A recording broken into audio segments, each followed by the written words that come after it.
Well, hello everyone. My name's Gay, and I'm an alcoholic. And I thank you for allowing me to share my experience, strength, and hope with you. I have had a busy morning with lots of confusion going on, and the best part of all that confusion was the text that I received reminding me that I'm sharing my experience, strength, and hope, because at that moment, everything else goes away and what's really important shows up. And that's my connection to you and my connection to my higher power. So I am especially grateful to be here today. A lot of people, enjoy hearing how my story got into the Big Book of Alcoholics Anonymous. So I would like to, I'll share that with you. I'm settling in here. Sorry, y'all. One day I was at a Saturday morning women's meeting with one of the ladies that I sponsor. She was on the Saturday morning meeting, and she was on the Grapevine committee, and she wanted us to both write our stories for possible inclusion in the 4th edition of the Big Book.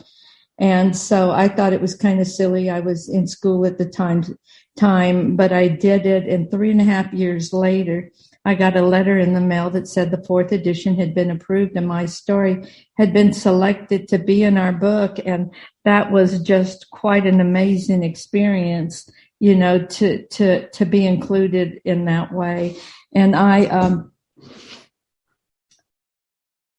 I don't know what I'd do without the program of Alcoholics Anonymous. I don't know where I'd be. When I got here, I was full of self-pity. I was full of fear. I was full of just being lost and not knowing why I was here. Why. I recently read this book, and it's not AA approved literature, but it was a cute little book. And I called my brother and sister and asked them if they wanted to read that book with me. My sister said, yes, absolutely. My brother said, I've only read one book in my life. I have no desire to read my second book. So he chose not to. But the point of the book was, what is my purpose in life? And it really is something I think about a lot. I think we all do in AA. But my sister and brother, said, I know what Gay's purpose is. But they said they didn't know what their purpose was. And I just think that is so cool that any of us in Alcoholics Anonymous, we know what our purpose is, our primary purpose. And we get to share our experience. We get to be available for whoever comes into this program so that they can receive what we have received. And like I said, when I got here, I was absolutely full of distorted perception of life. I didn't know how to live a life on life terms. I didn't feel like I had gotten my share. I was born legally blind. I thought that, God must not love me as much as he loved my brothers and sister and other people. And because I wouldn't be having to go through what I was having to go through if God really loved me. So I came here just really confused and had a lot that I needed to sort through. One of my first sponsors said, Gay, there's another way of looking at this other than the way you're looking at it right now. And she'd say, Gay, there's another way of looking at this other than the way you're looking at it right now. And Gay, there's another way of looking at this other than the way you're looking at it right now.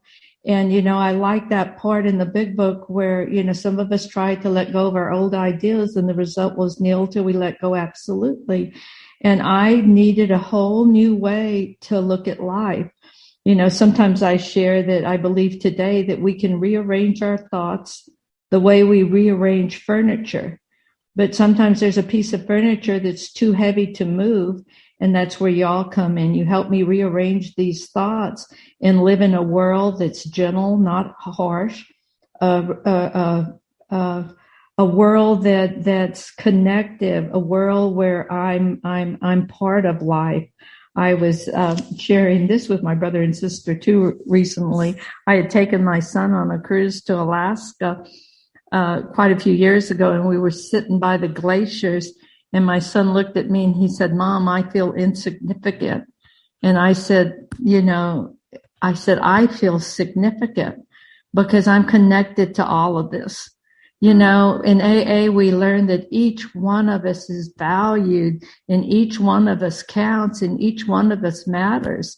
One of the lessons that I learned early in the program was I'm not better than, less than, or equal to, that we're just all on our own journeys. There's no comparison. God has a plan for me and my life and my journey, and God's got a plan for you. And I got a visual of that one time. I was in a meeting in Fredericksburg, Texas, and where I grew up. And to the right of me was a lady that had to go to CART, and she might be sent to this Safe P program or something. I'm still not clear exactly what it was, but I had no experience, strength, and hope to share with each other because I hadn't been there, wasn't threatened to be sent there. But the guy to the left of me had all that information because he had just gotten out. And I got to watch one alcoholic talk to another alcoholic. And, it's amazing the miracle that happens when one alcoholic's talking to another alcoholic, and how God puts us together and lines us up, and the people come into my life in a way that I get to connect. And I get to watch y'all connect. Sometimes I just sit and watch. Last night at the meeting that I go to, there was this young guy that had, a few months of sobriety, and he could not get his sponsor on the phone, and he could not get his sponsor on the phone, and his sponsor had been having health problems, and he just kept in the meeting saying, "I can't get him on the phone. I can't get him on the phone." And, one of the guys on the meeting that had a little bit more sobriety tracked down his address, and after the meeting went over to his house where he was in trouble, and they called 911 and got him some help. So, and if that sponsee hadn't needed his sponsor, and over, there's just all kinds of ways that God puts us together, connects us, and lets us be part of a world that is so much bigger than anything I've experienced. And since COVID, it's even bigger and bigger. I've met people all over the world, and I get to meet y'all today, and it's just increasing that, to me, that spiritual energy. I had a friend in the program that says frequently, if you've gone through the 12 steps and you don't know more about love, you've missed the whole point of the program. So that circles right back around to our purpose in life. I believe my purpose in life is to connect to my higher power, which is love.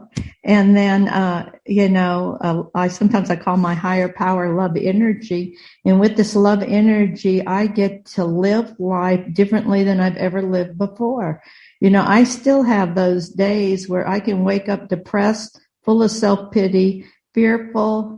And then, but I always know, because y'all have taught me, that's not the whole story.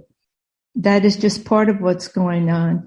Another important lesson that I got when I came here was to learn the difference between feeling sorry for myself and feeling my pain.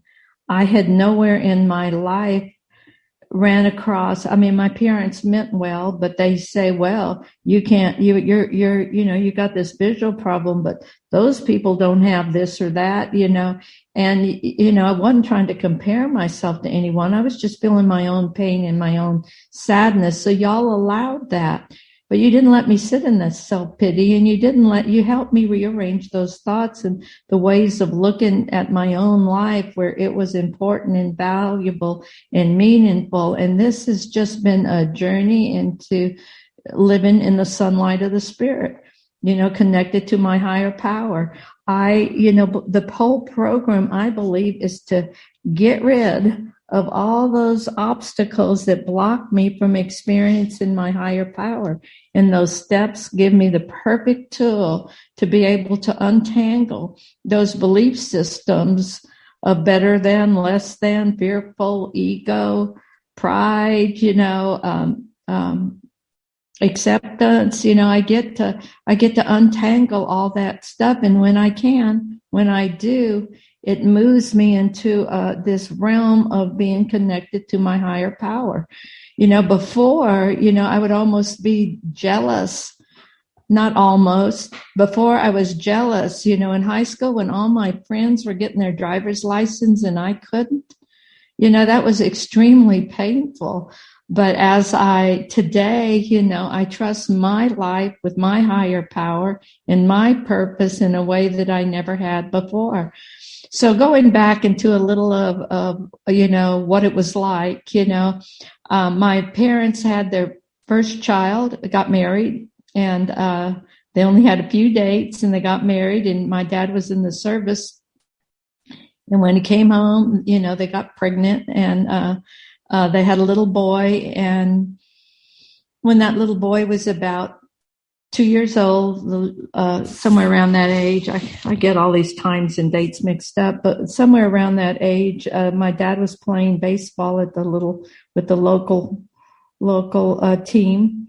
And after the game, they went and stopped at this restaurant to get some lunch or dinner or whatever. And the little boy got up and was dancing to the music of a jukebox with the other little kids.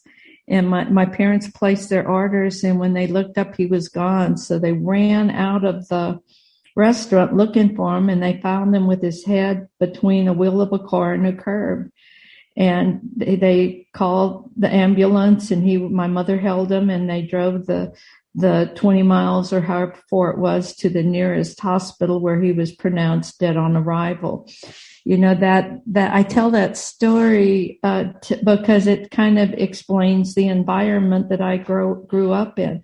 There was always a lot of laughter and there was a lot of fun, but there was also this undertow of sadness and that my parents had, and then I had the sadness of my own visual impairment, and I was so embarrassed to be me.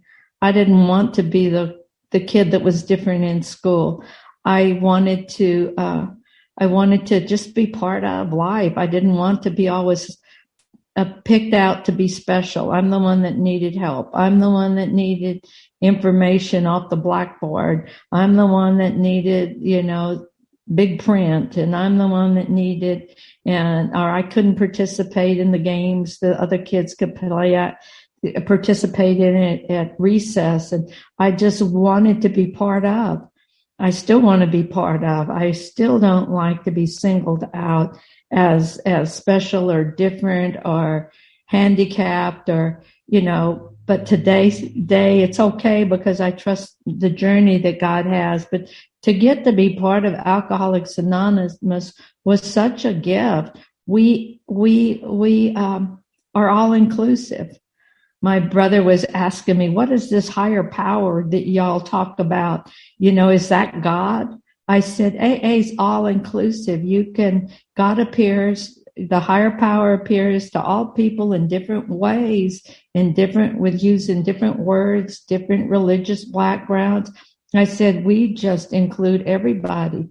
Everyone's included. I had never been around a group of people that everybody was wanted. This meeting that I go to, that's one of the things I love about that meeting is they welcome with open arms and hearts their newcomers. I've heard stories of people that went to a meeting and no one talked to them. When we had the in-person meetings or Zoom meetings where you're on a meeting and no one knows that you're new and no one even asks if we have a newcomer. I don't find a lot of that in the meetings I go to, but I've heard stories where it exists, but we're inclusive. Everybody belongs. Everybody's wanted. Everybody's cared about. My dad was a very angry man, and I don't know exactly why, the death of his son.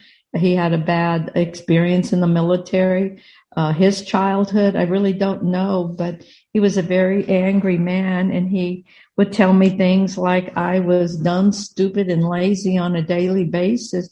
And I had no reason not to believe that what he was saying was completely and totally accurate. So I didn't see much, and add my visual impairment to that. I saw no reason to work too hard at school because I knew I wasn't very intelligent, and and that was okay. It was just this self-image I had of myself, very low self-esteem. And so I graduated 150 out of 152 in my high school class. I was right at the bottom, but like my first sponsor told me, there's another way of looking at this other than the way you're looking at it, not right now. And I thought, well, if I'm at 150 out of 152, that means there's two people dumber than I am. And then I kind of felt smart. So a whole lot of this really is a disease of perception and how we look at life. After I graduated from high school, my mom had this kind of belief system that everybody should go to college for at least one semester. And so I tried going to college, and I really was a pretty poor student, had no skills in studying. And so I flunked out of high school. And then when I was in the program, it was time for my son to go to school. So I told him the same thing my mama told me, that you need to go to college for at least a semester and try it out and see what it's like. And when I signed him up, I signed me up too. And it was my son didn't stick with college, but I did. And in 2001, I graduated magna cum laude. I am a drunk, but I have sobriety. I am not college material, but I have a degree.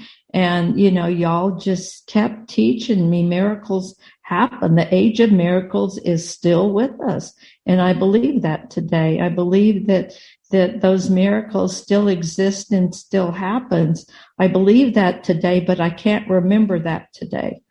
I mean, I can totally on a dime forget every little thing y'all have ever taught me. And if I don't keep coming to meetings and I don't keep doing this deal, I forget it all.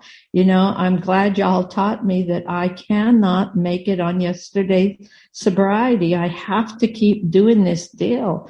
If I want to maintain sobriety, if all I got out of this program was physical sobriety, I wouldn't want to be here because I'd be not drinking and I'd be totally miserable. But in this program, you taught me a way to learn to live life on life's terms, to be able to experience life. I had a sponsor that used to say, of myself, I don't know a good day from a bad day or a tragedy from a miracle. And when I was doing one of my first third step prayers with a sponsor way back then, my sobriety date is October the 23rd, 1985. And for that, I'm grateful. And so back then when I was sober, before we had cell phones and you had to get to the meeting to talk to people or call them on their phone and get their answering machine, perhaps,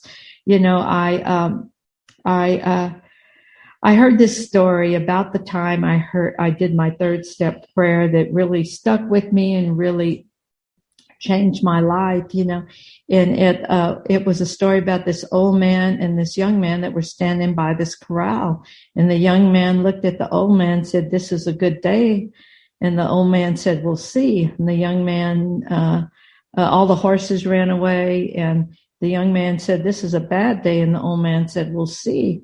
And a few days later, the horses came back and brought with them this beautiful wild stallion. And the young man said, "This is a good day." And the old man said, "We'll see."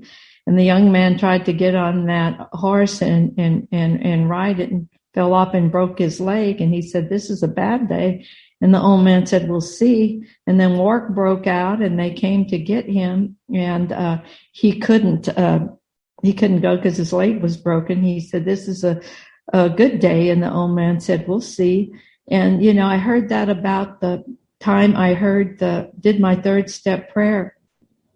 And after I did my third step prayer, my sponsor looked at me and said, your future is none of your business.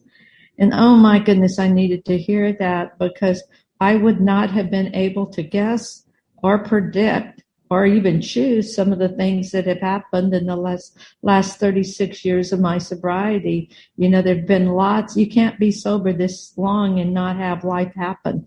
But like I said earlier, y'all taught me a way to live where I can live on life's terms, not my terms, on my higher power's terms, not my terms. So I continue working the steps, and I continue doing this deal so that I can continue, being able to connect to my higher power.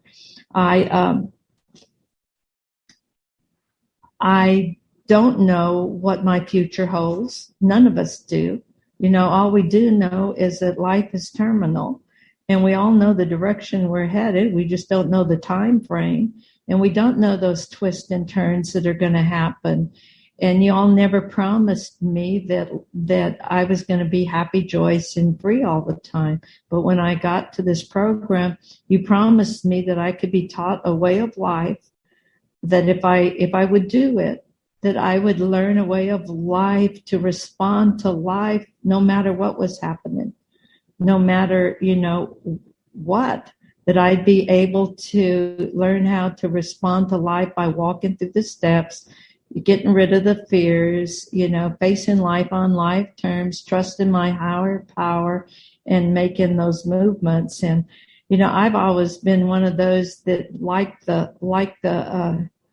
to know the goal, and the 12th step, my goal is to live by spiritual principles, to be happy, joyous, and free. But I realized I can't do that 12th step if I haven't done the 11th step and connected to God.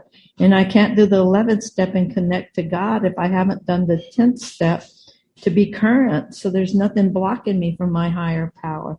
And I can't do the 10th step and continue to do the inventory if I've never done it to begin with. So, in the 9th step, I clear away those things that are blocking me. And in the 8th step, I figure out who I had harmed. And in the 7th step, I've asked God to remove the character defects that would block me from being able to live this kind of life. And in the 6th step, I'm willing to let those character defects go. And one of the assignments my sponsor gave me with the 6th step is, what if you woke up tomorrow morning and that character defect was gone? What if you woke up tomorrow morning and I wasn't afraid? How would I act and what would I do? If I woke up tomorrow and I wasn't selfish, just thinking about myself, what would the day look like? What would I be doing? And I couldn't find those character defects in the 6th step if I hadn't done the 5th step and shared with another human being. And I had nothing to share in the 5th step if I hadn't done the 4th step and done the inventory work. So I had something to share. And I don't know who would do the 4th step if you hadn't done the 3rd step and invited God into your life and turned your life over to God. And, in the 3rd step, why do I need God if I can figure everything out? So I had to do the 2nd step and know that I'm a little off. And in the 2nd step, to know that I'm not total. I need to be restored to sanity. I need to do the 1st step and really admit that I'm powerless over alcohol and my life's unmanageable. And it started making sense, I know which way I'm headed today, to live a life by spiritual principles and love. And it was a study they did to see if cars were moving the way they were meant to move and how much they veered to the right or left, And I love that story because that's my 10th step. Am I aiming the way I'm going to go? Have I gotten off here, And so I really like that because it reminds me of how important that 10th step is to make sure I'm moving in the direction that my higher power wants me to move. My story being in the 4th edition of the Big Book, which was that 21, So it's been, 20 years ago, and, led to lots of speaking engagements where I got to, go to places, Canada and the United States, and share my experience, strength, and hope. And, at that time I'd never been on a Zoom meeting. So, to go, and, I've had really interesting experiences. One time I was sharing my experience, strength, and hope in Canada. And I didn't get there. The conference, I guess, didn't have a whole lot of money. So I arrived at like 3 a.m. or something. And then they picked me up and they drive me to this house. And then this lady said, "You're going to stay at my house tonight. I'm going to go stay with my boyfriend." So she puts me in the house and shows me where the room is I'm staying in. She said, "Oh, by the way, I've got teenagers. They might be coming in and out during the night." So I'm laying in a bed in a house in a country that's not mine, and these kids are walking into my bedroom because I guess she forgot to tell them I was there. But she was doing service work by hosting me. And it was the most bizarre, interesting experience that I think I've ever had speaking. But what an adventure. God, my higher power sends me on all kinds of adventures, but not just connected to AA. I can have those adventures any day if I'm spiritually awake and paying attention to what's going on around me. I get the opportunity to be spiritually awake. When I was spiritually asleep, God was still there. I'm just totally unaware of it. My higher power is always in my life, but I was spiritually sleeping and couldn't see it. And today, if I work the steps, if I'm current, I get to sometimes get to see these connections that my higher power is making, and I get to live life from a place of awareness rather than just going through life and staying busy. I don't want to go through life and just stay busy and be distracted. I want to be aware of what I'm experiencing. I shared this at a meeting last night that my daughter, her husband, 11-year-old son, and 2 huge dogs, one was a Great Pyrenees, moved into my 2-bedroom house and stayed for 6 months while they were having a house built. And I knew that one of the obstacles could be dirty dishes, because we got all 5 people using this kitchen. And, I could just see, being upset because they didn't bother to clean their dishes or do this or that. So I decided that before they moved in, that I would make it my responsibility to wash all the dishes for as long as they were here. And if anyone helped, that was great. And if they didn't, I was taking that on. And, we lived together 6 months and there was not one issue about who was going to wash the dishes. And that same scenario applies to every area of my life. I got a text yesterday from someone that said, "Have a great day unless you have other plans." Real often I have other plans, versus I plan to be happy, joyous, and Billy. I plan for this day to be connected to God, and I so absolutely value that emotional sobriety, because that's where, if I don't take care of my emotional sobriety, I run the risk of getting drunk again. I want to, like I said, be physically sober, but I also want that emotional sobriety where I get to live and let live. I believe in a higher power that takes every experience I ever have or ever will have, and turn it into something useful for someone somehow. And what a wonderful way to view my higher power, where that I believe that, there's one of the readings, I think, in the daily reflections that talk about God's economy, and God, takes all this stuff and recycles it and uses it for good, for my growth or for somebody else's. And I used to come to AA thinking Alcoholics Anonymous was a punishment because I was bad. And as I've been around here, I just realized early on that this isn't a punishment. This is a gift. This is absolutely the most amazing, wonderful gift that I have ever could imagine getting. I get to go to Alcoholics Anonymous. I get to work the steps. I get to use a sponsor. I get to connect with you. I get to share my experience, strength, and hope. I get to be part of Alcoholics Anonymous. And I was talking to Carol the other day, and she was reading a list to me about all the things AA people had sent to her throughout the years of what AA meant. And I added one to her list, accept abundance. I think AA has taught me to accept abundance, to look for the good in every situation. And I am blessed today, like y'all are, that we have been given this amazing gift. And I don't know how long I've talked or if I have more time, but I am done. So I am going to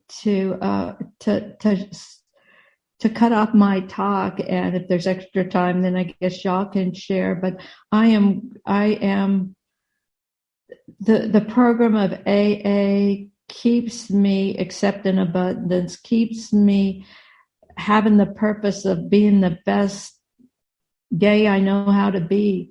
And it's truly amazing that today I continue to get to look at life differently than I've ever looked at it before, making room for that higher power to touch my life and to be open and willing to learn from you. Thank you for inviting me. Thanks to you for letting me share. Thank you, Gay, for